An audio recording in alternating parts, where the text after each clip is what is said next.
In Deutschland gibt es 4 Millionen türkische Deutschen. Das ist das gleiche als ein von 20 Menschen in Deutschland mit türkischer Abstammung sind. Auf diesem Bild sieht man, dass viele von den türkischen Ghettos in Europa in Deutschland gesammelt sind. Hier sehen wir einen Bazar. Es ist ein türkischer Markt, wo man türkischen Gewürz, Kleidung, Essen und viel mehr gekauft kann. Auf diesem Bild sieht man die 3 Integrationsformen, zum links Assimilation, die eine vollständige Aufnahme von einer anderen Kultur ist. In der Mitte haben wir die pluralistische Integration, die eine teilweise Aufnahme von einer anderen Kultur ist. Also beschreibt diese Integrationsform ein Leben mit 2 Kulturen. Zu Ende haben wir Segregation, wo Immigranten sich isolieren und ihre Kultur beibehalten. Aykün ist eine junge Frau, die ein gutes Beispiel aus pluralistischer Integration ist.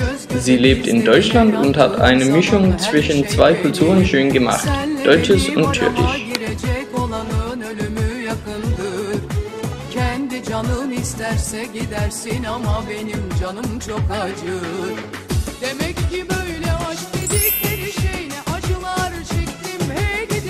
Fatma ist die Schwester der Aykün. Sie wohnt in der Türkei, aber sie ist in Deutschland, Aykün zu besuchen, weil Aykün Fatma etwas wichtig erzählen will.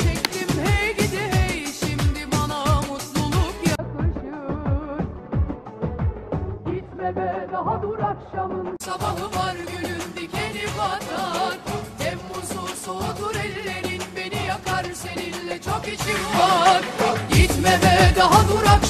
sabahı var gülüm dikeni batar. Temmuzu soğutur ellerin beni yakar seninle çok işim var. Man går simpelthen ikke med tysk. Jamen, det går faktisk rigtig godt. Selvom det er sådan lidt, det er lidt fremmed her. Jamen, altså, man vender sig jo til det. Altså, jeg har aldrig haft det bedre. Jeg har min frihed, og jeg kan gøre, hvad Vi savner dig hjemme i landsbyen. Jamen, jeg savner også rigtig meget.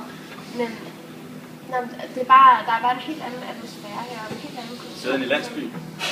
Men det synes jeg, fordi der er ikke, altså, man bliver ikke sådan holdt øje med hele tiden, og der er ikke nogen, der sådan Men hvem holder så øje med dig? Jamen, det gør jeg selv, og det gør... Kan du ikke selv holde øje med dig selv? Jamen, det kan jeg sagtens. Altså, kan du ikke vi kvinder, vi har faktisk... vi er ret stærke personer, vi kan sagtens. Nej, sød. Hvem? Du har jo en mand heroppe. Der er nogen, der passer på dig. Jamen, der er noget vigtigt, jeg skal fortælle dig. Jeg er gravid. Jeg skal have hvem skal du giftes med? Nej, hvem er så i bryllup? Det bliver stort og flot. Hvem er det? Tag det stille og roligt. Tag det stille og roligt. Du må love mig ikke at sige det til far. Jeg skal ikke giftes. Jeg bliver da glad, når du skal giftes. Jeg skal ikke giftes lige nu. Vi skal bare have barnet. Det er min kæreste, men vi tager det stille og roligt. Så du skal giftes? Du skal giftes? Ikke giftes. Men du er gravid? Jeg er gravid. Hvordan fungerer det? Man kan det ikke. Hvordan får du et barn uden en mand? Jeg skal ikke giftes med den her mand, men jeg har jo fået barnet sammen med en. Så du skal have et barn? Ja, det skal jeg. Uden en mand? Ja. Hvordan er det sket? Nej, altså det er ikke uden en mand. Jeg skal bare ikke giftes med en mand lige nu. Så du skal have et barn, men skal ikke giftes? Ja, så det starter lidt i omvendt rækkefølge, kan man sige. Fordi derhjemme, der bliver man jo gift først, og så skal man far familie bagefter. Far bliver sur. Jamen, du har lovet ikke at sige det til ham. Far bliver rigtig sur. Jeg er rigtig bange for hans reaktion, men du må love mig ikke at sige det til ham. Men hvad med ham? Hvad hedder han? Han hedder Ali. Hvad er det for et navn?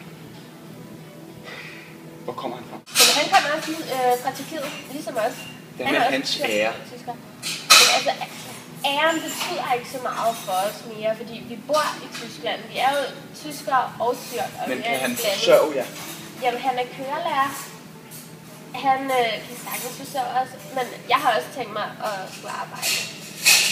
Jeg kan ikke gå hjem og passe vores Du skal kende din pligt. Det gør jeg også. Kan Ali tjene penge til at forsørge familien? Det kan han godt. Så skal du da ikke arbejde. Men det betyder ikke, at jeg skal lade være med at arbejde. Du skal kende din pligt. Du skal være hjemme. Hvem skal sove med tøjet? Hvem skal passe den lille? Hvem skal ordne vaskemaskinen? De pligter, dem deles med Ali om. Det kan vi sagtens. Ali har haft en hård arbejdsdag. Hvad er det for noget? Og tvinge ham til at lave noget. Men det er jo ikke et hårdt fysisk arbejde. Men han er ikke på arbejde, bare tjener han ikke penge til familien. Så skal du vel kende, at du ligger i en plads af orden i huset. Når man prøver her. Det er en tyrkisk kvindes ret at ordne huset. Det sagde vores mor. Jamen, jeg er heller ikke en rigtig tyrker mere. Jeg er en tysk tyrker. En blanding. Altså, jeg har du skal noget kende kultur din plads som kvinde, skal du. Her ser vi, hvordan søsteren går ind for et meget maskulint samfund. Et samfund betegnes som maskulint, når de sociale kønsroller adskiller sig tydeligt. Mænd forventes at være selvsikre, hårde og koncentrerede om at opnå materiel succes, mens kvinder forventes at være beskedne, bløde og optaget af livskvalitet. Et samfund betegnes derimod som feminint, når de sociale kønsroller forventes at være beskedne, bløde og optaget af livskvalitet. Dette er det, som Aykün går ind for. Jeg har noget kultur fra Tyrkiet, og jeg har også taget noget af den nye tyske kultur til mig. Og jeg er fri heroppe, og der er ikke nogen, der sådan bestemmer over mig. Det er altid noget, at ham Ali, så han ikke er en fremmed. Ja, altså han er jo tyrker, ikke også? Så han kommer selvfølgelig ikke fra samme landsby som os. Hvad for en landsby kommer han fra? Det ved jeg ikke. Det er ikke vigtigt for mig. Det ved jeg ikke. Men det skal ikke have noget at gøre med fremme. Han er godt, han ikke er Saudi-Arabien. Dem kan vi ikke lide. Det er jo ikke vigtigt. Eller pakistaner. De vasker sig aldrig. Det gider jeg simpelthen ikke at høre på, det der. De vasker sig aldrig. Stop nu. Det gider jeg ikke at høre på. Det er jo ligegyldigt, hvor de kommer fra. Bare de er søde ind i. Det kommer an på, hvordan de er som personer. Og nej. Jo, det gør. Naturligvis. Men når man er pakistaner, har man bare ikke en særlig god opdragelse. Det ved du jo ikke noget om. Kender du nogen pakistanere? Nej, men jeg har da hørt historier. Ja, men de historier er jo ikke sande. Du bliver nødt til at komme ud og lære nogle folk at kende, hvis du gerne vil have en idé om, hvordan de er. Alle mennesker er sådan. Har du ikke set i landsbyen, når der er kommet frem forbi? Hvad er det for nogle typer? Her ser vi søsterens usikkerhedsundvigelse. Usikkerhedsundvigelse kan defineres som den udstrækning, hvor i medlemmerne af en kultur føler sig troet i usikre og ukendte situationer. Denne følelse kommer blandt andet til udtryk gennem stress og et behov for forudsigelighed. Et behov for skrevne og uskrevne regler. Stærk sikkerhedsundvigelse kan defineres som usikkerhed, som en fast bestanddel af livet opfattes som en stadig trussel, der må bekæmpes. Derudover mener man, at det, der er anderledes, er farligt. Familielivet er tit problemfyldt, og elever er veltilpasset i strukturerede undervisningssituationer og optaget af de rette svar. Nej, det er mit liv. Her sætter Aykün foden ned. Hun viser, hvor individualistisk hun er. Individualisme vedrører samfund, hvor båndene mellem individerne er løse. Det forventes, at enhver sørger for sig selv og den nærmeste familie. Som modpol hertil vedrører kollektivismes samfund, hvor menneskerne fra fødslen integreres i stærke sammenhængende egengrupper, der livet igennem fortsat beskytter dem mod til gengæld at have deres ubestridte loyalitet. Her ses tydeligt nogle af de kulturelle forskelle, der er fra det samfund Aykün kommer fra, nemlig det tyrkiske, hvor søsteren også kommer fra, og det nye, det tyske, som hun er ved at blive fuldstændig integreret i. Nærmest en form for assimilation. Jeg bestemmer.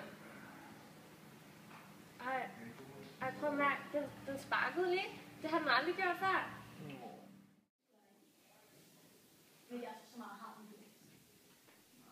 Wir haben diesen Film gemacht, weil wir von einem humoristischen Weg die Beziehung deren türkische Deutschen illustrieren möchten. Wir sehen Aykün, die zwischen zwei Stühlen steht, wir anderen in ihrer Situation.